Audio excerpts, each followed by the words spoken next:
सभी को सुप्रभात। तो ये एक रासायनिक समीकरण है। आज हम लोग सीखेंगे कि रासायनिक समीकरण को कैसे संतुलित करते हैं। ठीक है, तो सबसे पहले हम लोग यहाँ पे लिखेंगे, इसको एक स्टेप में बनाएंगे। जैसे चरण 1, इस चरण 1 में हम जो सवाल दिया हुआ है, जो रासायनिक समीकरण दिया हुआ है, उसी चीज़ को हूबहू लिख देंगे, सेम टू सेम। इसमें ज़्यादा दिमाग नहीं लगाना है, इसको जैसा है वैसा ही लिख देना है। और लिखने के बाद इसमें एक नया चीज़ ये करना है, इसको बॉक्स बना के घेर देना है। मतलब इस सारे रासायनिक सूत्र को सेपरेट करना है। जैसे Fe को सेपरेट किए, ठीक है, H2O को सेपरेट किए, Fe3O4 को सेपरेट किए और फिर H2 को सेपरेट किए। ये हमारा जो है चरण 1 फर्स्ट स्टेप हम लोग का कंप्लीट हो गया। सेकंड स्टेप में जब हम लोग जाएंगे तो इसमें हम लोग लिखेंगे तत्व LHS RHS।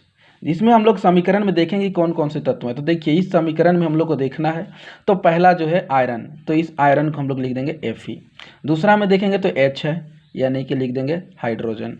तीसरा में देखेंगे तो क्या है, ऑक्सीजन। तो ये तीन चीज़ हमारे पास है। अब इसमें तत्व देखेंगे कि LHS, जैसे इस एरो है, इस तीर चिन्ह है, इस तीर चिन्ह के बाईं ओर जो होगा, जो बाईं ओर इधर जो होगा वो LHS है, और इस तीर चिन्ह के जो दाहिनी ओर है वो RHS है। तो इस तीर चिन्ह के बाईं ओर LHS में जब जाएंगे तो Fe कितना है, हमारे आयरन कितना है, यहाँ पे एक ही है, तो यहाँ पे हम लोग लिख देंगे एक। लेकिन इसी में जब इधर जाएंगे और आयरन में देखेंगे तो ये आयरन कितना है, यहाँ पे 3 है। Fe का कितना होगा, 3, तो यहाँ पे लिख देंगे 3। उसी प्रकार हाइड्रोजन को देखेंगे तो यहाँ LHS, तीर चिन्ह के बायां तरफ LHS में H कितना है, 2 है, तो लिख देंगे यहाँ पे 2। और इसी तरफ जब आएंगे तो इधर कितना है, तो इधर भी है 2।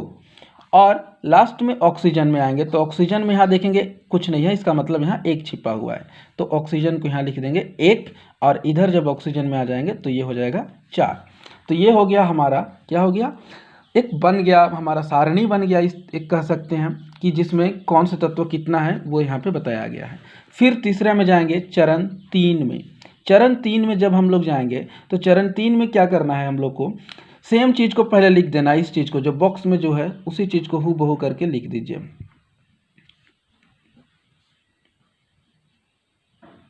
लिख दिया, और इसके बाद इसको भी बॉक्स बना देना है आपको।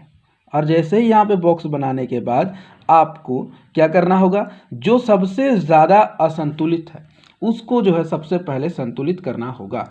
उदाहरण के तौर पे देख सकते हैं कि हमारा ऑक्सीजन जो है वो LHS तरफ 1 है, लेकिन RHS तरफ 4 ऑक्सीजन है, यानी कि सबसे बड़ा अंतर इसी ऑक्सीजन में ही है। तो सबसे पहले हम लोग ऑक्सीजन को ही संतुलित करेंगे।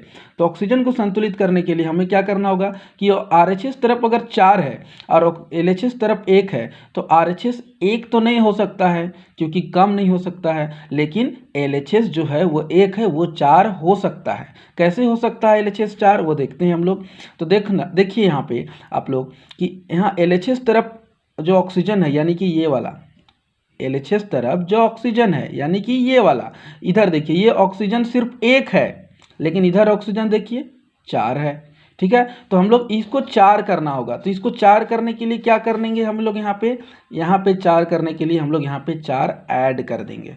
ऐड कैसे होगा, Fe प्लस 4, इस चीज़ को ध्यान दीजिए, 4, ये 4 लिख देंगे और 4 के अंदर लिख देंगे हम H2O, और फिर इस चीज़ को जैसा है उसको वैसा ही करके उतार देंगे।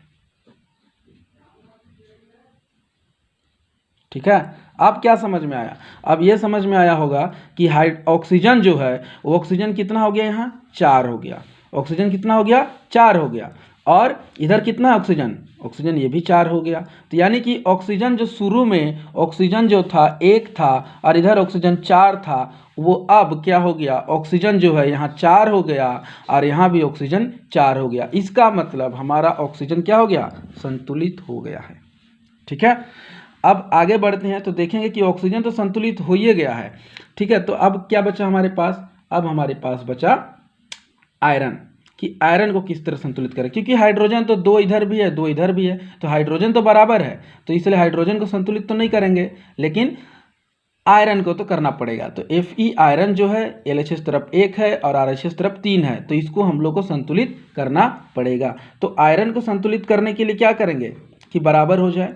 तो अब जिस प्रकार यहाँ ऑक्सीजन में हम लोग क्या किए थे कि ऑक्सीजन का RHS 4 है और LHS 1 है, ठीक है। तो LHS तो 4 LHS को 4 कर दिए हम लोग, ठीक है, 4 से गुना कर दिए। उसी प्रकार आयरन का जो LHS जो 1 है, ठीक है, आयरन का देखो यहाँ आयरन है ना, तो आयरन जो यहाँ है वह तो 1 है। तो आयरन जब यहाँ पे 1 है तो इसको हम लोग क्या कर देंगे कि RHS के बराबर हो जाए। अरे बाबा RHS 3 है, तो RHS जब 3 है तो क्या करेंगे LHS को भी 3 से गुना कर देंगे, तब ना 1 या 3 हो जाएगा। तो इधर भी 3 और इधर भी 3, इस तरह से ये संतुलित होगा। इसको कैसे करेंगे, इसको हम लोग समझेंगे चरण 4 में, यानी 4 स्टेप में समझेंगे।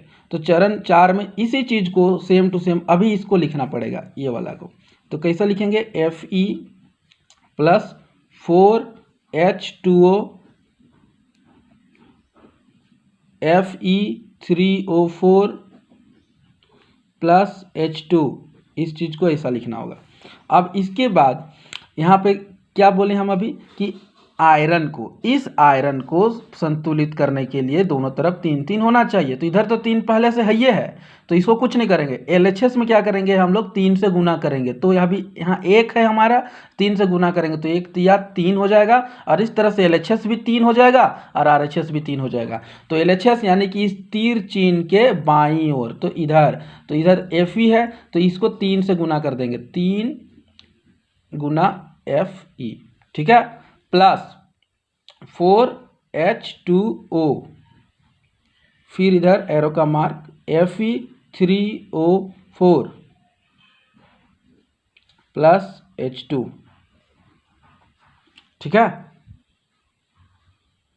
ठीक है, एक चीज़ और होगा, यहाँ हाइड्रोजन गैस को जब देख रहे हैं हम लोग, तो हाइड्रोजन गैस यहाँ जैसे ही 4 लिख दिए, ऑक्सीजन तो 4 हो गया, लेकिन हाइड्रोजन गैस कितना हो गया, अब H2 नहीं होगा, ये H 4 दूना 8 हो गया। तो हाइड्रोजन कितना हो गया, 4 दूना 8 हो गया। तो यहाँ पे हाइड्रोजन तो 2 है, तो इधर हाइड्रोजन हो गया 8 और इधर हो गया हाइड्रोजन 2, तो अब तो नहीं होगा, इसलिए यहाँ पे भी हम लोग क्या लिख देंगे, 4 लिख देंगे।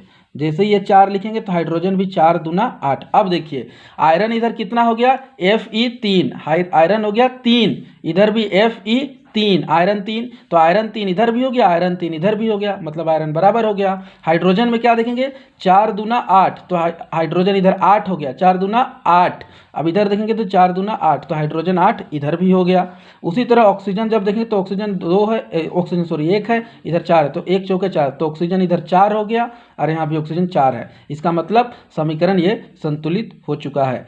अब इसको चरण 5 करेंगे हम लोग, जिसमें सेम इस तरह का चीज़ लिख लेना होगा हम लोग को, जैसे तत्व, इधर भी LHS, इधर भी RHS लिख लेना है। अब इधर लिखना है Fe, इधर क्या लिखेंगे, Fe का 3, Fe 3 है ना जी, तो 3 लिखेंगे। अब इधर Fe कितना है, 3, तो इसको भी 3 लिखेंगे।